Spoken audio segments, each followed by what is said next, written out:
رات قیام میں بھی ان کے پاؤں بھی سوج جاتے تھے، وہ سجدے میں رہتے ہیں، کتنی بڑی بات ہے، اور آنکھوں میں ان کے آنسو جاری رہتے ہیں۔ محبوب کچھ دیر کے لیے آرام بھی فرما لیا کریں، کچھ دیر کے لیے آرام بھی فرما لیا کریں کہ نبی پاک صلی اللہ علیہ وسلم اتنی دیر دیر رات کھڑے رہتے تھے کہ عائشہ صدیقہ رضی اللہ تعالیٰ نے ایک دفعہ عرض کر دیا کہ یا رسول اللہ آپ تو بخشے بخشائیں، آپ تو معصوم ہیں،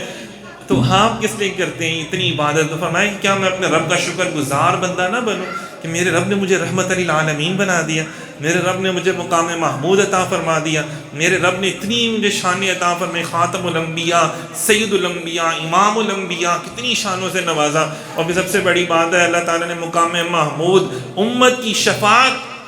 کا اتنا بڑا معاملہ اللہ تعالیٰ نے، اتنی بڑا اختیار اللہ تعالیٰ نے عطا فرما دیا۔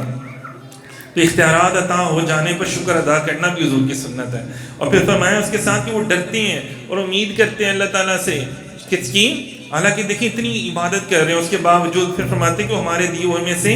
خیرات بھی کرتے ہیں۔ اللہ تعالیٰ کہتے ہیں کہ تم خیرات کرو، تم نے کون سا پلے سے دینا ہے، میرے سے ہی دینا نا، میں نے تمہیں دیا نا، تم خود بھی بانٹو اور لوگوں کو بھی بانٹنے کی ترغیب دلایا کرو۔ تو آپ دیکھیں جتنی آستانے ہیں، جتنے مزارات ہیں، وہاں پہ آپ کو کامن ایک چیز ضرور ملے گی، جہاں پہ اللہ کا ذکر ملتا ہے، وہاں پہ رسول صلی اللہ علیہ وسلم کی احادیث اور سنتوں پر عمل ملتا ہے، تو وہاں پر خیرات کرنا، بانٹنا، کھانا کھلانا بہت زیادہ ضرور ملتا ہے۔ خواجہ اجمیر کی بارگاہ میں چلے جائیں، بابا فرید کی بارگاہ میں چلے جائیں، اب داتا گنج میں فیض عالم سرکار کی بارگاہ میں چلے جائیں، جتنے ہمارے ماشاءاللہ سے اسلامک انسٹیٹیوٹ ہے، کسی میں بھی آپ چلے جائیں، آپ مزارات پہ چلے جائیں تو وہاں پہ آپ کو ماشاءاللہ سے ایک لنگر جو ہے مساکین کے لیے، یتیموں کے لیے، بیواؤں کے لیے، مسکینوں کے لیے ہر لمحہ وہ فری میں مل رہا ہے۔ اندازہ کریں یہ کتنی بڑی بات ہے۔ آج دیکھیں باہر کے وہ مالک میں اکثر جو کچھ ساتھی ہیں، میں ان کو کہتا ہوں یار آپ بھی ادھر شروع کرو، کہتے ہیں صاحب یہاں پہ تو کوئی کسی کو $1 تک نہیں دیتا،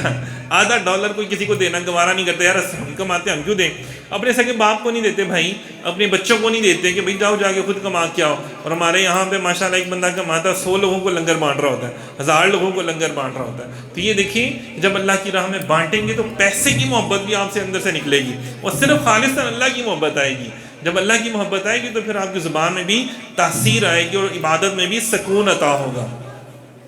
فرمایا بے شک پرہیزگار لوگ باغوں و چشموں میں ہوں گے۔ اچھا دیکھیں ان کی انعامات اللہ کیا بیان فرمائے، اپنے رب کی عطائیں لیتے ہوئے، اپنے رب کی عطاؤں کو لیتے ہوئے، بے شک وہ اس سے پہلے نیکیاں کرنے والے تھے، وہ رات میں کم سویا کرتے تھے اور رات کے آخری پہروں میں بخشش مانگتے تھے۔ کتنی بڑی بات ہے، آج کل سردیوں کی راتیں ہیں، مولا علی پاک نے فرمایا مجھے سردیوں کی راتوں میں اور صبح فجر کا جو وضو کرنا بڑا پسند ہے، ٹھنڈ میں جناب صاحب وضو کرنا، ٹھنڈا پانی آج تو خیر گیزر بھی لگے ہوئے ہیں، تو خیر ویسے بھی پانی آ رہا ہوتا ہے، اور پھر گرمیوں میں نماز پڑھنا ظہر کی، جب تپتی دھوپ اور سارے معاملات ہوتے ہیں، لوگ گھروں سے نہیں نکلتے ہیں، یہ وہ معاملات ہیں۔ تو خالصتاً دیکھیے اتنا گرم گرم نرم نرم پیارا بسترا چھوڑ کے کون نکلے گا کسی کے لیے؟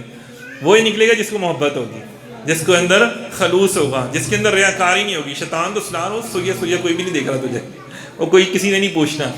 کسی کے وہ تمہارے ماتھے پہ لکھا نہیں جانا، کسی نے آ کے نعرہ نہیں لگانا وہی صاحب نے نماز پڑھ لی، وہی حاجی صاحب نے نماز پڑھ لی، وہی بھائی نے نماز پڑھ لی، بیٹے نے، کسی نے نہیں دیکھنا اس ٹائم۔ تو شیطان سلا رہا ہوتا ہے، لیکن جب آپ اٹھتے ہیں تو آپ کو جو اٹھاتی ہے نا چیز، وہ آپ کے رب سے محبت آپ کو اٹھاتی ہے۔ پھر دیکھیں جو اللہ تعالیٰ کے لیے نکلتا ہے نا تو پھر اللہ تعالیٰ ہی اس کی دعائیں قبول کرتا ہے، سب کی دعائیں قبول بھی نہیں ہوتی۔ تو اسی طرح ماشاءاللہ سے بے شمار فوائد اس کے بتائے گئے ہیں، اور جتنے بھی اللہ کے نیک بندے ہیں جب ہم ان کی ہسٹری اٹھا کے پڑھتے ہیں تو ہمیں ماشاءاللہ سے یہ چیزیں ملتی ہیں۔ صحابہ کرام آپ کو پتہ وہاں بڑی اللہ تعالیٰ نے ان کو فتوحات عطا فرمائی، تو لوگوں نے جاسوس بھیج دیے یار ان کو فتح کہاں سے مل جاتی ہے، تو پتہ چلا کہ یار یہ سارا دن لڑتے ہیں، لگتا ہے کہ ان سے بہتر کوئی جنگجو نہیں ہے، اور ساری رات کیا ہوتی ہے، جیسی رات پڑتی ہے یہ جناب صاحب اپنے حجروں میں چلے جاتے ہیں، نمازیں پڑھ کے اس کے بعد نماز تو بعد جماعت ہوتی تھی نا حضور کے ساتھ ہوتی تھی، تو لیکن جب اپنے حجروں میں چلے جاتے ہیں راتوں کو ان کے حجروں سے، ان کے خیموں سے رونے کی ہچکیوں کی آوازیں آ رہی ہوتی ہیں، ایسے لگتا ہے یار ان سے معصوم دنیا میں کوئی نہیں ہے، یار یہ بندہ تو کبھی لڑ ہی نہیں سکتا۔ تو پتہ چلے یار ایسے لوگوں سے تم لڑنے چلے ہو، ان لوگوں سے لڑو گے کہ جو ساری رات اپنے رب کے حضور سجدہ ریز رہتے ہیں اور سارا دن جو وہ کیا کرتے ہیں، تلوار سے جہاد کرتے ہیں اور عبادت کرتے ہیں۔ آج لوگ کہتے ہیں نہیں جی نہیں، اسلام پھیلا جو ہے وہ تو صرف کتاب سے ہی پھیلا ہے، تو پھر صحابہ کرام کیا کرتے رہے ہیں، وہ کیا کرتے رہے ہیں؟ یہ جو غزوہ احد کا ذکر ہے، غزوہ بدر کا ہے، وہ سارے معاملات کہاں گئے پھر؟ تو فرمایا بے شک رات کو قیام کرنا زیادہ موافقت کا سبب ہے اور بات خوب سیدھی نکل جاتی ہے، بات خوب سیدھی نکل جاتی ہے کہ سارے معاملات جو اللہ تعالیٰ اس میں آسانیاں عطا فرماتے ہیں۔ حضرت عثمان غنی